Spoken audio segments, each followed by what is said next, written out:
Hey everyone, and welcome back to the Waxcast podcast. I am your host, Gavin Wax, and today is episode 25. I am joined by a YouTuber, political commentator, someone who I see eye to eye with ideologically, someone who I've been wanting to get on the show for a while. You know, we've only been on 25 episodes, but that's still a while. Red Eagle Politics. I was about to say Mr. Red Eagle Politics, but Red Eagle Politics works. Thank you for joining, man. Yep, thanks. So I wanted to bring you on because I love your political analysis. You have a great YouTube channel. You go over a lot of different things. I'm a pretty avid listener, watcher, however you want to describe it. You actually released a video the other day just kind of going over the last 48 hours, probably need a new one just go over the last 72 hours because things keep getting crazier and crazier with each passing hour. We kept pushing this podcast back because, we were supposed to do it at 9, then Parler gets the server pulled by Amazon, and who knows what could happen next. But what's your take on what's going on in the United States right now? I mean, it's kind of a big question, but I mean, do you think we're expecting another big, big firework type of event before the 20th, something akin to what we saw at the Capitol, or are we just heading towards, the inevitable and nothing much else can really top what we've already seen? I think that we're going to see a lot more anger from people on social media. I don't know if it's going to translate to any big event before the 20th. What I do know is that a lot of people are going to be leaving Twitter if they're going to continue doing it, whether it's by Twitter suspending them by force or people just fed up with it and trying to go to some other social media. But the problem with that is it seems like Apple, the App Store, and even the Amazon servers, they're trying to take down any form of anti-establishment, right-leaning speech. And as a result, a lot of people just have no home to go, and a lot of people are going to be angry. A lot of people are going to be in a mental state that's not a very good one to be in. So it's an absolute disaster what's happening. These corporations are running wild with power, and they're able to go unchecked, and there's nothing we can really do to check them in the meantime. It is. It's a sad state of affairs for sure. It only seems to be getting worse. And, the people on the right, conservatives, populists, nationalists, however you want to describe them, are just playing a game of, I don't even know what kind of game they're playing. Every place we try to run to, they shut it down. It's, we run into one app or one site, and next thing you know, they're pulling the plug. The other sites don't work, whether it's Gab, Parler. I keep seeing new sites pop up left and right, but we're being driven into these ideological ghettos, which were never ideal to begin with. If they're our only form of communication, I can understand using them, but they're certainly far from ideal. We want to be out in the public square. We want to have our ideas be shared and convince people of the errors in their ways, of which there are many. But it seems that the powers that be are not going to allow us to do that. And I think this is probably going to have a massive effect on radicalizing more people. This is definitely not going to calm the tempers that are flaring in this nation. It's certainly going to push people further into their camps. It's going to push them further into echo chambers. If we think it was so crazy what we saw at the Capitol this week, it's probably only going to be, the beginning of much more to come. Am I crazy for saying that? I don't think it's crazy at all. I think it's going to be very ironic, actually. You have a lot of people that are trying to justify this ban, saying that the president is stoking violence, even though he used the platform to denounce the violence that took place, and they still removed his tweets and removed his account. They're going to use that as a vehicle to censor the speech. But when you have a lot of angry people, they feel like an election, they feel screwed because of the results. And they're being censored. The logic behind that would lead people to believe that there would be more violence because of it, because a lot of people are angry. They're not able to discuss ideas, and a lot of people that get angry act irrational. So I think that it's devoid of all logic that they're trying to censor speech, and like a lot of evils that have happened over history, it can backfire. Do you think they're doing this? I mean, because I'm sure you may agree with me. I think they were always planning to ban Trump. I thought they would have probably waited until sometime after the election for him to say something. I'd never expected them to do it.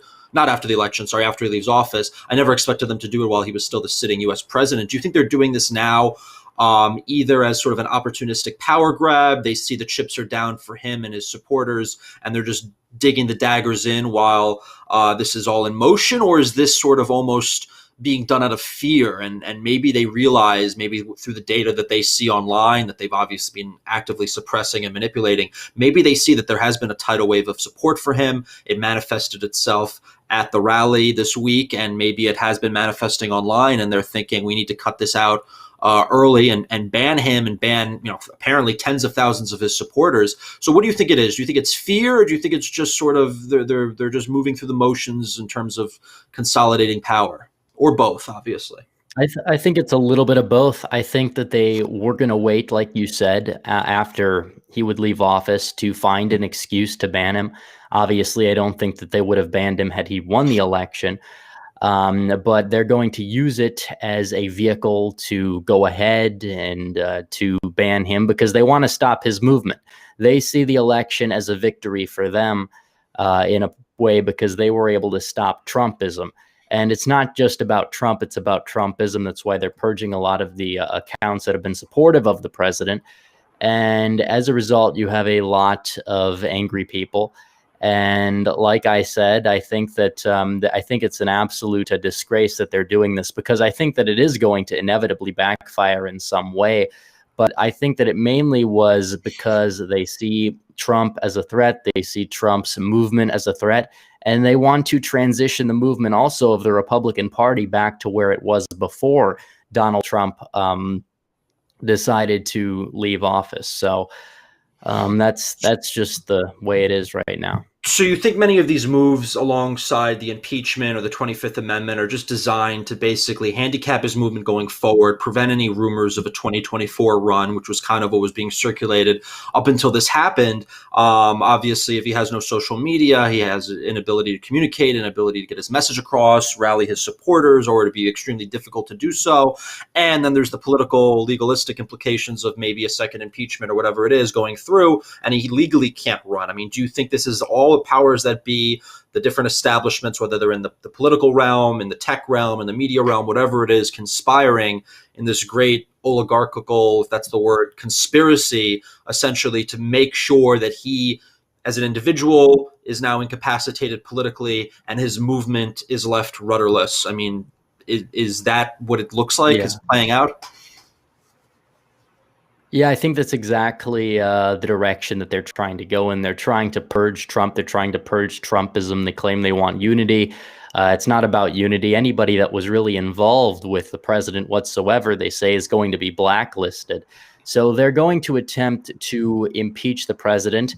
They likely will, if they do try to bring it to a floor vote. A lot of the Democrats, pretty much all of the Democrats, will likely vote for an impeachment, except for maybe Tulsi Gabbard. That's going to be more than enough to send it to the Senate. And I fear the fact that even though there's probably only 5 or 6 Republicans now that may actually outright convict Trump, I think that there could be a deal struck where maybe they will leave the filibuster in place for 2 years if they try to convict Trump, because that's what they'll do in an attempt to stop Donald Trump and an attempt to stop a future run for the president, because they see him as the leader of sort of this anti-establishment conservative figure. And they will do anything they can do to stop the movement, and trying to stop the movement starts with silencing the president. And that's the state of affairs at the moment. Do you think there's been a soft coup going on in the background? I mean, I know some theories were swirling that he gave that concession speech probably because they had the papers ready for a 25th Amendment type of situation. And they basically said either, give a speech tonight conceding, or we'll just remove you from office. Is he even calling the shots anymore? I mean, what do you think is going on behind the scenes? Because we haven't heard from him in a while. There hasn't seemed to be, it's all kind of quiet. It's radio silent. I mean, even outside of Twitter, we haven't seen a press conference or anything like that. What do you think is going on? Do you think we're in the midst of some kind of soft power coup behind the scenes? I don't know if it's a power coup, but definitely there are a lot of people in Trump's administration that were already turning against him, even though they were doing it more passively. Now a lot of those people are more open. I believe Elaine Chao has resigned. The transportation secretary is resigning. So there are many people in Trump's administration that are working against him. I still think Trump is calling the majority of the shots at the moment. But if Trump, I feel like, was to do something like try to nationalize Twitter somehow, for example, the cabinet would step in and try to invoke the 25th. So he's kind of walking on eggshells to an extent, but he still, at the same time, is the leader. I don't think that there's a plan for a coup. He only has what, 12 days left in his presidency. So, Interesting. So let's talk future then. Let's talk future, some political analysis. It's obviously it's a strange time in our history. It's hard to look to precedent or history or anything really. Most analysis just goes out the door if there's a huge factor of fraud involved. But we can try to be, a little adventurous here, I guess you could say, and just see what are the next 4 years.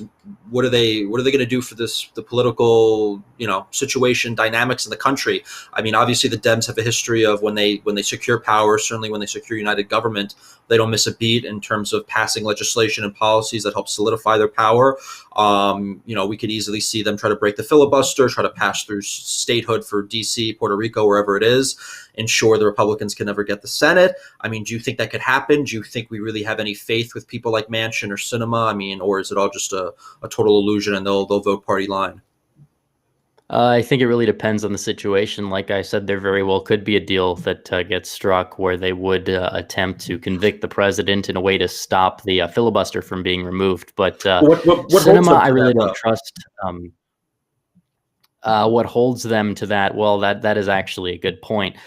That is the way that politics works. They very well could do that. So there is no legal binding in that potential compromise. That is true. I don't really have that much faith in Sinema. I think Manchin, there's a little bit more faith there when it comes to the filibuster. He's been opposed to removing it for many, many years now. Also, it's possible that they could try in West Virginia if they want to recall him. I don't know if that's possible, but that could be a path that gets looked into. That would ensure that the Senate would be 51-49 Republican for the meantime, and it would stop a lot of the potential legislation that would be coming forward, because even though Manchin's, a decent approval rating in West Virginia, he probably would lose a recall election by 20 points, given how the state is at the nationwide level politically. So I think that there's several things that could happen in terms of what the Democrats decide to do. I think that getting rid of the filibuster may not be their first priority, but I think it definitely is up there. I think they'll go through with it. I don't know if they're going to be able to quickly make Puerto Rico or DC states. I think they may have other things on the agenda at the moment beside that, but I think that could be in the cards depending on how much other types of legislation they do decide to push through. And what about in the 2022 primaries, midterms? I mean, everyone was sort of hoping for this massive primary fight where Trump will purge the party of all these disloyalists, these establishment figures, and start installing people who are much more in line with an America First agenda, a populist agenda. Do you think this Capitol siege, however you want to describe it, and the media hysteria over it has dampened his political capital and his ability to wage this sort of primary war? Do you think that's off the table now? And then secondarily, in terms of the midterms, do you think we could still see some marginal gains in either the House or Senate in 2022? Well, I think that you can still obviously probably see gains. I think the House may be almost a certain thing to flip, given the margin there. It was narrowed significantly. I think you only need to flip 5 seats. So if Republicans get out and vote, which is another problem because a lot of people don't trust the system, then Republicans probably will be able to take the House back. The Senate, there's more questions there. But I think it's very possible. I don't really see a Democrat winning in Florida, Ohio, and Republicans will have a chance to flip New Hampshire with Sununu running and several other states. So I'd say Republicans will likely hold both chambers after 2022. It's not for certain. But I don't think that the event at the Capitol is going to make that much of a difference. Obviously, we saw what happened with Charlottesville. I think that was also a fairly big deal in terms of the media coverage. It really didn't hurt Republicans very much in 2018. I think Republicans were hurt in 2018 because of healthcare. And that was the main reason why they got trounced. Obviously, there will be an issue for the Republicans to capitalize on in a couple of years. The problem about the primary fight, though, is I'm not exactly sure that they're going to be able to successfully primary out a lot of the incumbents, especially if Trump is not able to call the shots. He doesn't have social media. He's not going to be able to make the endorsements necessary. That's going to be an issue. Also, will Trump decide to primary with the right candidates? His endorsement game in the past has been a little iffy. It's one of my main criticisms of the president. So it's going to be interesting to see what happens. I don't know if I can make full predictions 2 years out, but I think that there will be primaries. I think you will see a lot of sitting representatives and maybe even a couple of senators that lose their seats on both sides. And I think it's going to be a red year. I think it will be a Republican-leaning year, but a lot of people may decide to stay home anyways, because either they feel the system is not going to work in terms of voting, or they believe that the Republicans that are nominated don't represent their values. So I think it's going to be a mini red wave. I think Republicans will win the elections. I don't think it's going to be a massive red wave like you saw even in 2010. Maybe a little bit more of a 2014 with a higher turnout. Interesting. I like the comparison you made comparing the Capitol siege, storming to Charlottesville in terms of the media hysteria. I do think that's actually what it's going to end up being in terms of, looking back on it. I mean, the opinion polling is not that worrying for Republicans or Trump supporters. I mean, I think it's like 75% of the party doesn't even think Trump had anything to do with it. And then it's like 45% or 50, I think it's a majority of independents. Over 50% of independents don't really care either. So I think it's being overblown in certain pundit circles, but everything you said seems to make sense. Obviously, I think there's a lot of Republicans who were thrilled at his banning because it does neuter him in terms of these primaries, which they were certainly worried about. And you bring up a good point about his iffy endorsements, many of which were probably at the behest of Mitch McConnell, who we haven't touched on yet, and the McConnell wing of the party.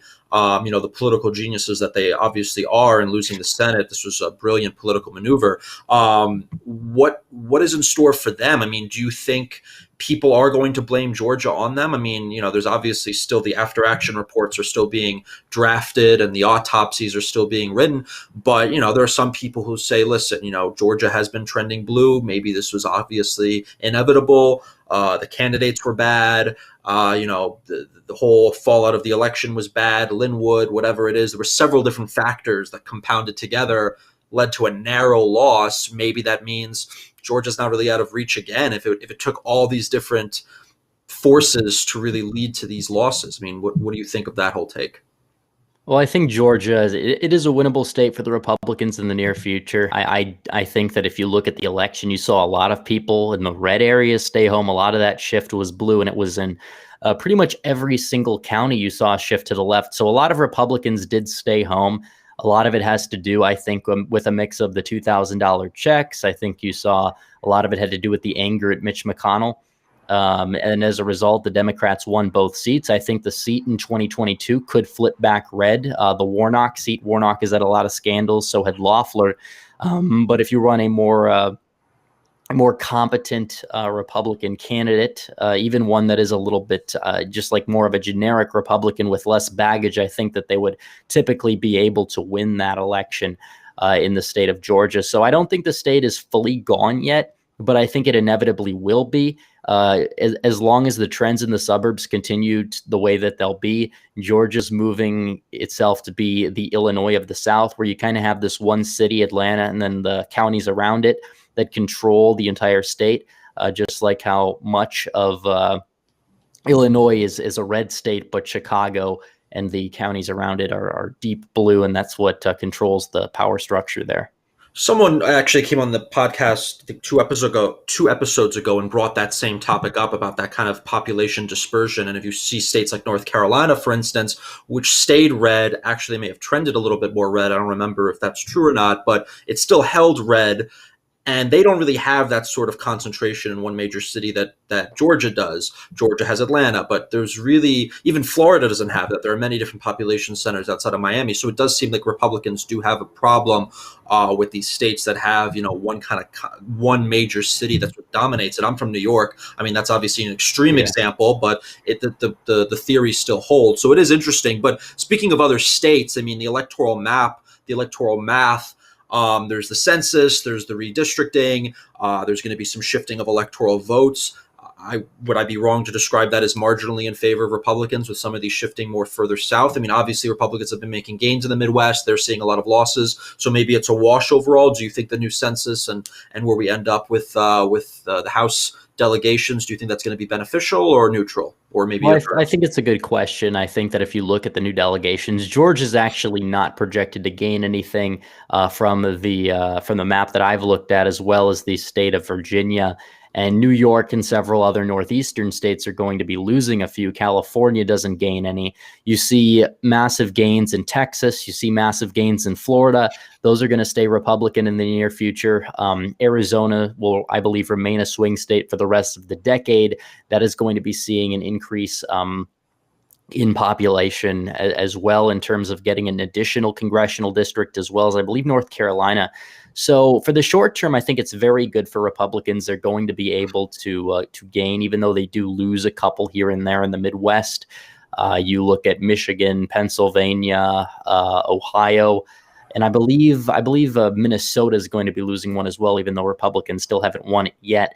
So I think overall for this decade, it's going to be good for Republicans.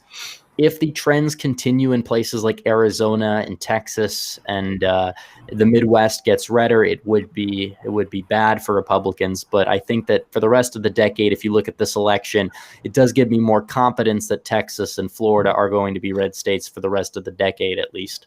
Do you see the floor, the Electoral College floor for Republicans shifting upwards, just from where a starting point is in terms of safe states? Obviously, places like Ohio, Iowa seem, I mean, at least under Trump, maybe that'll change if we go to a Nikki Haley or something, but do you see them obviously being solidly Republican now? Do you see other states tilting? Do you see some trends? I mean, people were talking a lot about Nevada this cycle. Could they come back to the Republican camp?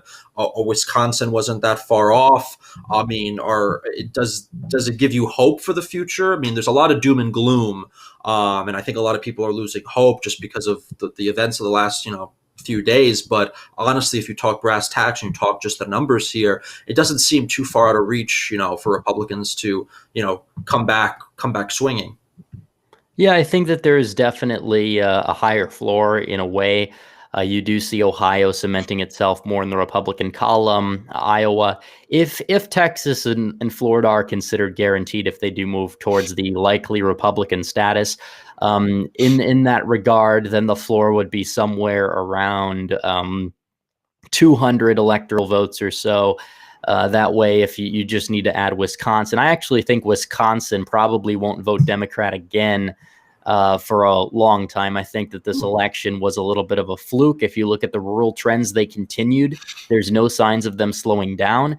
I think that candidate, even if Trump doesn't run, I think that if like Ron DeSantis was the nominee in 2024, you'd see a little bit movement back to the right in places like Waukesha County and places like the Milwaukee suburbs. Even if Hawley was the nominee and decided to run, I would expect those counties to move to the right as well.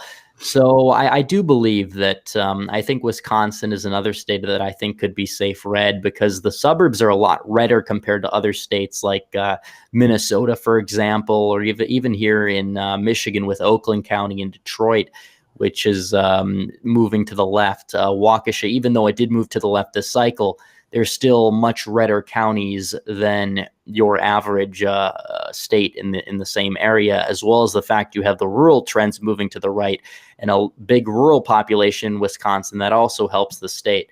So that's kind of why I believe that Wisconsin could also be making its way into the safe red column by the end of the decade, even though this cycle it went blue. So when you say it was a fluke election, I mean that the coalition that Biden seems to have, won with, I mean, obviously, fraud notwithstanding, seems to have been a coalition that we're probably not going to see Dems ever gain again. I mean, he obviously has this nostalgia factor. He appeals to maybe more moderate Dems, and he comes across as a more moderate Dem to people who aren't really paying attention. And then combined with the fact of COVID fears, maybe shifting some older whites, and the fact that Trump was just such a divisive figure, bringing out turnout for the Dems. I don't think that's ever going to exist. Maybe you agree. Again, for another Democrat, I don't think they have anyone else on their bench who could really replicate some of his positives. So going into 2024, if he doesn't croak or not, what do you think the dynamics are going to be? I mean, do you think a DeSantis would be the strongest candidate without Trump or with Trump even? I mean, what would the Republicans need to do to really put up a good showing against either a Biden or a Kamala, however you say her name? Yeah, I think that Donald Trump. I think you hit the nail on the head there. Trump was kind of impeded a little bit, fraud notwithstanding, from COVID, as well as the fact that you saw the fact that you had the mail-in system. It did increase turnout among 20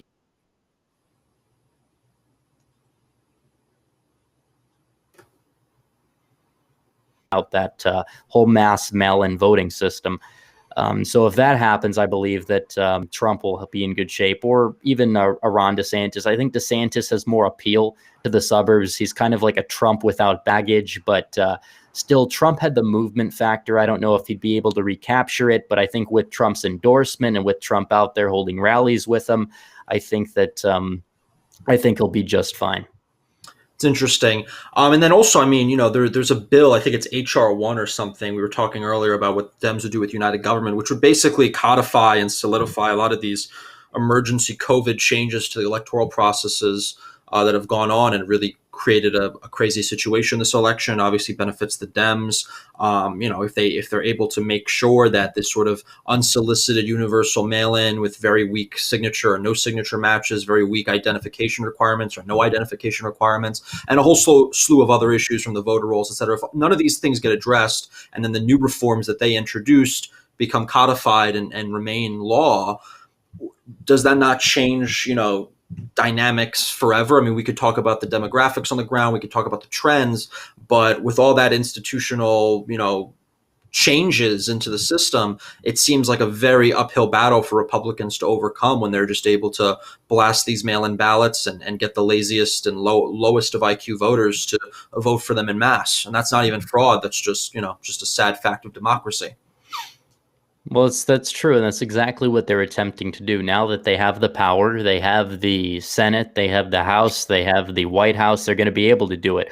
The problem is, how much can they do in terms of the voting system? Again, a lot of the elections are conducted by the states. They're not exactly conducted federally, so I don't know how much they're going to be able to do at the federal level in regard to the mail-in system. But it is for certain that they will continue to attempt to skew the system in their favor now that they have the power, because that's exactly what happens when you give them power. They take it. And the party is united behind one thing, and that is that they hate Trump. They hate Trump's movement, and that is enough for them in many instances to be able to pass legislation through. So we'll see what happens. And in terms of like the intra-party struggle, there was obviously these kind of closed door RNC elections. Doesn't seem to be too many changes, at least that I saw. Do you think that's going to be a major impediment? I mean, there doesn't seem to be too much organized grassroots effort. I think the movement that Trump has built, it's especially with him out of the picture in many ways. I mean, it's kind of rudderless. It's not weaponized effectively, certainly not to the extent that on the other end of the aisle with the Justice Democrats are, which have multiple organizations that coordinate their efforts, that weaponize their efforts, that concentrate their efforts into winning, contests within the Democratic Party in different elections. We don't see the same thing on the populist right. I mean, would you support something like equivalent to the Democrat Socialists of America on the right for populists to effectively focus this energy and this anger into something like a new Tea Party movement that doesn't get co-opted and turn into a giant grift, which is what we saw following the Tea Party revolution? I mean, everyone's pointing back to that as we're going to see that again on steroids, but it'll have the same end result unless we make some real changes within the party, which includes leadership changes, which includes, rule changes. I mean, what do you say about all that in terms of an intra-party struggle? Well, I actually agree. There is going to be that struggle yet again, and we will definitely have to navigate that, because this will continue. This is obviously when you have a party that's already co-opted movements that have been grassroots in the past. They will continue to do it, and we will see whatever movement become like the Tea Party if we are not smart about what happens. Obviously, I think a grassroots movement has to be actually a grassroots movement, not just one that takes place on the internet now with all of the big tech censorship that is going on. And I think that we will see that movement happen in the near future. I don't know who is exactly going to lead it. I don't know how it's going to happen. It probably may even end up happening naturally to an extent. But what I do know is that movement I do believe will happen, but it is at very big risk to get co-opted by bad actors. And it's very important that we do everything possible to make sure that that doesn't exactly happen. Now, let's say the worst case scenario is that, people like me and you lose every battle. Everything goes the way of the establishment, the Nikki Haley's of the world, whoever it may be. She becomes our nominee. They maintain control of power. Does she even have a shot to win if she was the nominee? I don't believe she would, because there's a lot of people out there that voted for Donald Trump, myself included, that would not vote for a Nikki Haley presidency under any circumstances. I think a lot of people may even look for the Constitution Party in terms of voting. I think that Nikki Haley would not be able to captivate a movement. I don't believe that she would be able to win certain states that Donald Trump was able to win. And as a result, I don't believe that Nikki Haley is really that electable, because with the realignment that we have, the populism that exists is on the right. The establishmentarianism that exists is largely on the left. Now, Nikki Haley will have her backers within the establishment, but I think there's a big parallel to what we saw in the Senate election. In Georgia, with what you would see if Nikki Haley was able to get nominated, because a lot of the grassroots support would not be behind them. And as a result, you saw what happened in Georgia. I think Nikki Haley would not be able to win a general election. The same thing goes with the populist left. I don't believe the populist left would be able to even win their primary, let alone a actual election, because a lot of the populist sentiment that exists is largely on the right. It's not really left-wing populism. Here and there you have pockets of the Bernie supporters, but by and large, a lot of the left-wing support, even a lot of the populism that is on the left, is largely just establishmentarian. And a lot of the grassroots movements that you see on the right are largely populist. So that's kind of where we're at in this whole entire dichotomy, because you do see a realignment. And as a result, trying to nominate Nikki Haley for the Republican Party is almost like trying to nominate John Bel Edwards for the Democrat Party. Obviously, John Bel Edwards could have probably won the nomination back in the 1990s. Bill Clinton did. He was governor of Arkansas. But in this day and age, it's unlikely for that to happen.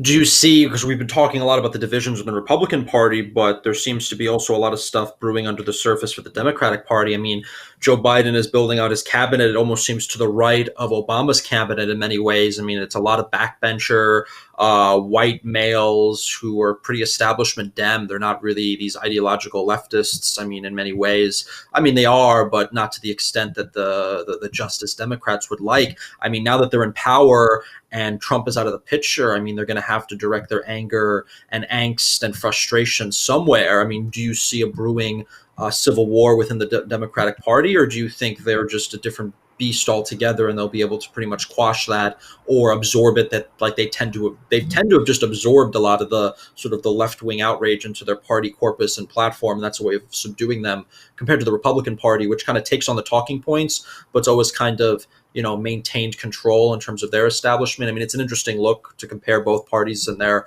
respective establishments. But what do you see in the future for the Dems? Well, I definitely see them becoming more establishment, and I think you will have a lot of people on the far left that will kind of not necessarily be purged from the party, but they will try to redistrict out, I think, several people. And I do think that there will be less primary challengers on the left that we will see in 2022 that will be successful.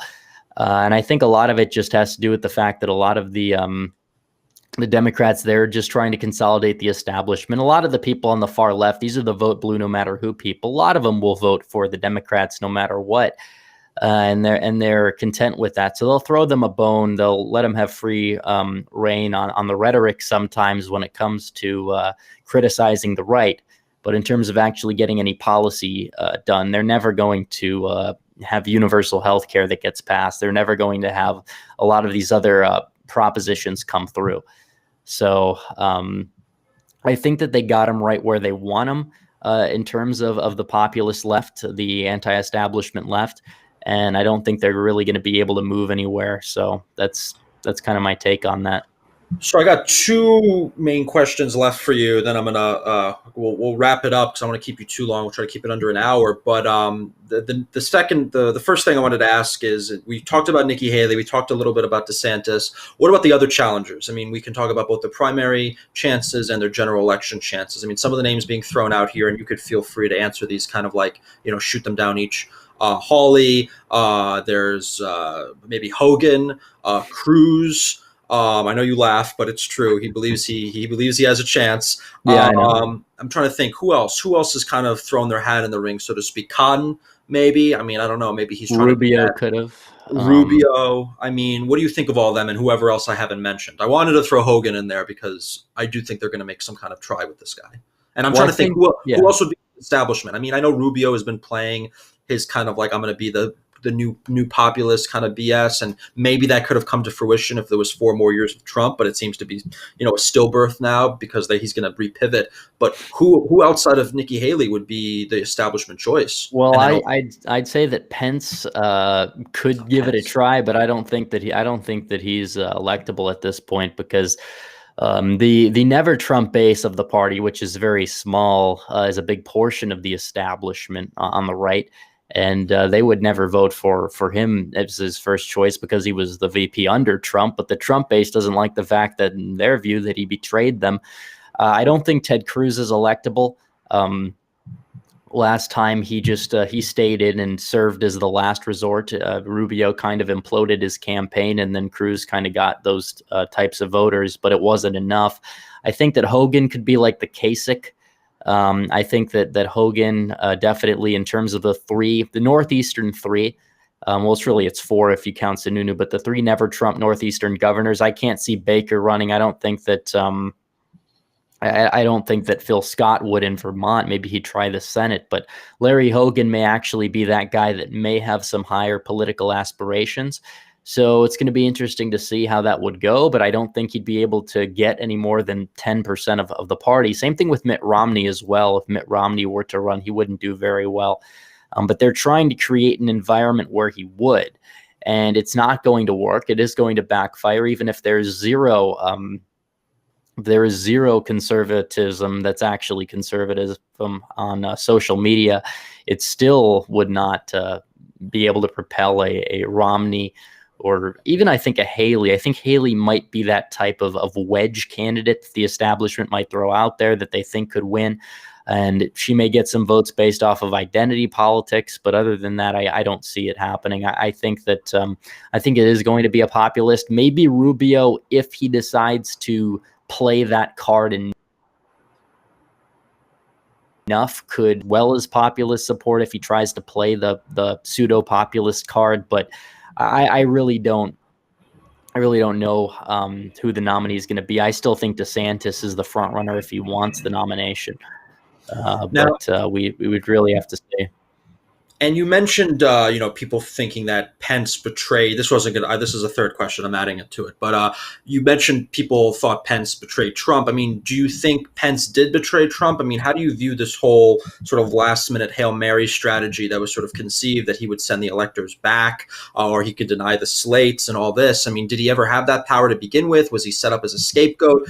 People are saying Trump betrayed him, that he was very loyal. I don't know necessarily the dynamics, but Yeah. how do you feel about the whole situation? Well, I don't think Trump betrayed him, but I do believe that when it comes down to the Mike Pence situation, Mike Pence did exactly what a lot of people anticipated him to do. He is, like it or not, he's been an establishment guy. He's been the Washington insider. That's why Trump put him on the ticket to begin with, because he wanted a little bit of a balance. So I'm not really surprised he did what he did. Did he have the power to do something? I think he should have tried at least to do something. Trump obviously exercised all legal options. I think that Pence should have as well if he wanted to help the president. But as a result, it seems like that hasn't really been the case so far. That Pence has like I guess you would say Pence really hasn't gained the support of Trump's base right now. A lot of Trump's base is very angry at Pence. So I don't think from that standpoint, Pence would really be a top contender for the nomination in 2024 like he would be if he decided to stand with Trump and decide to at least try to send back the electors.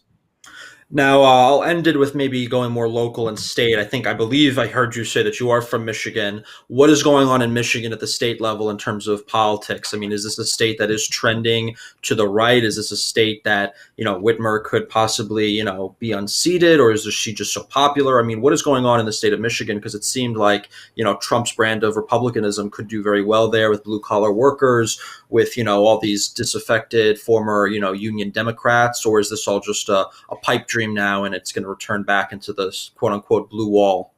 Well, I don't think it's going to turn back into the blue wall, especially with the realignment that is going on. I do believe that the state as a whole definitely has a lot of Trumpian conservatives, no matter what happened this election cycle. But the problem is that a lot of the statewide Republicans, they're just the Grand Rapids type of establishment, which is not even a county that voted for Trump this election cycle. It's voted a Republican for many, many years now, but this cycle decided to vote Democrat. So I think the statewide Republicans here just don't have a backbone. They're not willing to fight for really anything.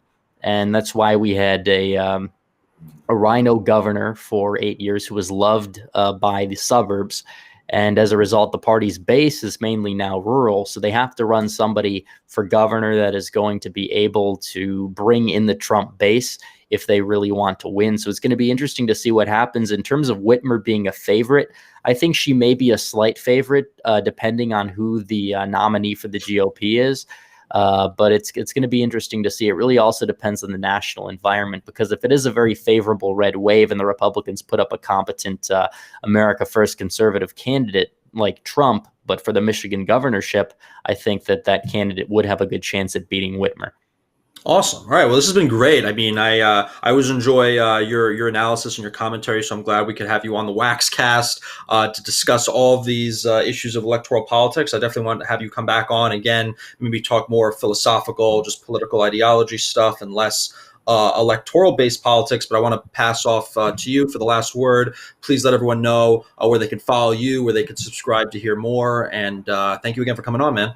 Yeah, I appreciate it. Definitely, if you want to follow me on Twitter, it's at Red Eagle Patriot, but also my YouTube channel, it's Red Eagle Politics. You could look that up on YouTube, as well as all my other social media. It's in my video description.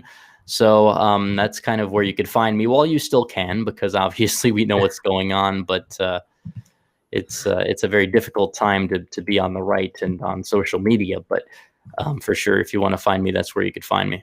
Well, hopefully we both have accounts by the time this podcast is actually published. We don't know.